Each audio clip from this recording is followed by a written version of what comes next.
Since the day I was born, I've been waiting for the Elden Ring DLC. No, I'm not exaggerating. I came out of the womb and my first thought was, Put these foolish ambitions to rest. and you know that I'm telling the truth. Finally, From Software has finally released the trailer for the DLC Shadow of the Erdtree. I know I'm generally late on this, but I wanted to give my thoughts and my excitement on certain aspects of the trailer, so let's just jump right into it. So right off the bat, we get these establishing shots of the Land of Shadow. According to Miyazaki, this is an entirely separate physical map that technically occupies the same space as the lands between. What that means to me is that we're probably going to be seeing a lot of the same locations with reskins. I know that some people might deem this as lazy, but I'm sure that From Software is going to do it justice.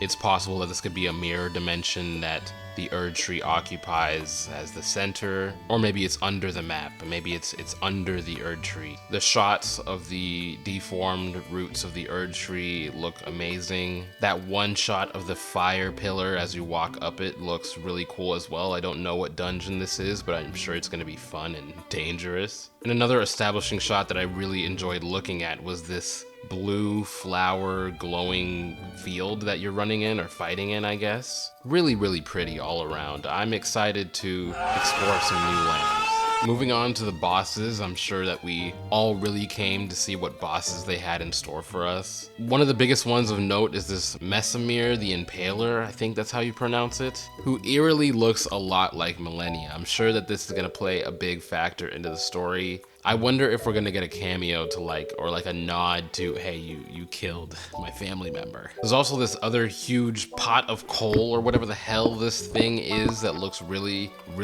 daunting. One of my least favorite bosses in the base game was the fucking fire giant. That thing was so annoying to me. I don't know if it was just my build, but especially the last segment where you had to hit specific parts of its hands and legs, it was just long. There's also this weird wolf-looking horse mix matchup. I don't know what I'm looking at here, I'm not gonna lie. But it looks really cool, and it looks like one of the more challenging bosses out of the entire set that we've seen in the trailer, at least. All around, the bosses look intriguing, they look challenging to fight.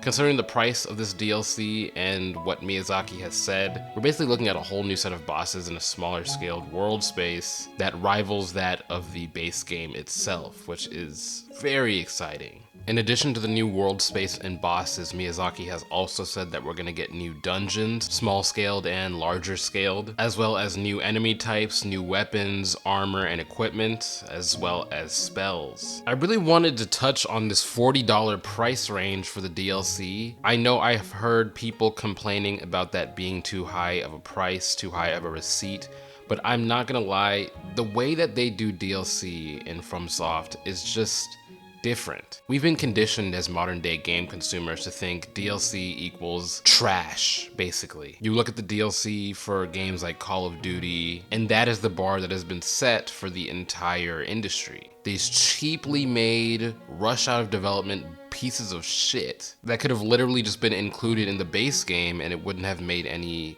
eyebrows raise. It's just pitiful, especially considering how much work and time went into this DLC, as we can clearly see, and how much time and effort goes into the common DLC that is released in AAA titles today. The point I'm trying to make is, you can have a $40 DLC if it's going to add 30 plus hours to an already 50 plus hour game. When it comes to the story itself, apparently we are following in the footsteps of Empyrean Mikola, and trace his journey to the Land of Shadow is essentially how we've gotten there.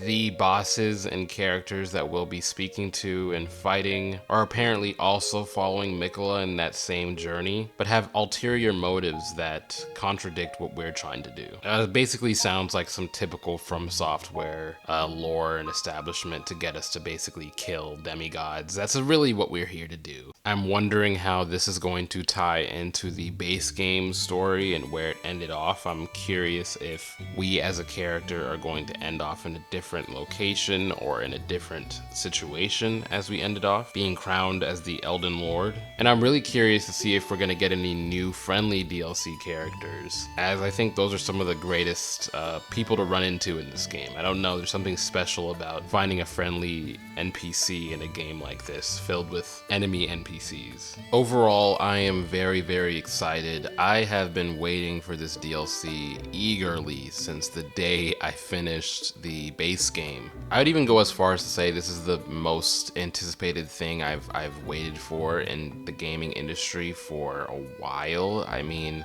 I can't even remember the last time I've waited for something this eagerly. Maybe it was Fallout 4 before I knew it was ass. But that's neither here nor there. I'm very excited for this DLC. I know From Software is going to bring the heat as they always do.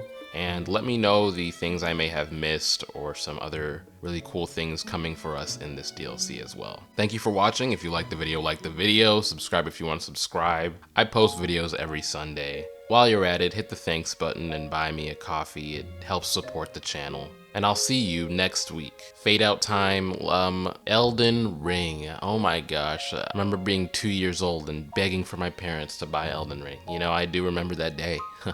It was like yesterday. I was really just in the cut, playing the game. I don't know what else to say. I was a budding young individual who was ready to beat the entire game. I beat it to the entire Dark Souls.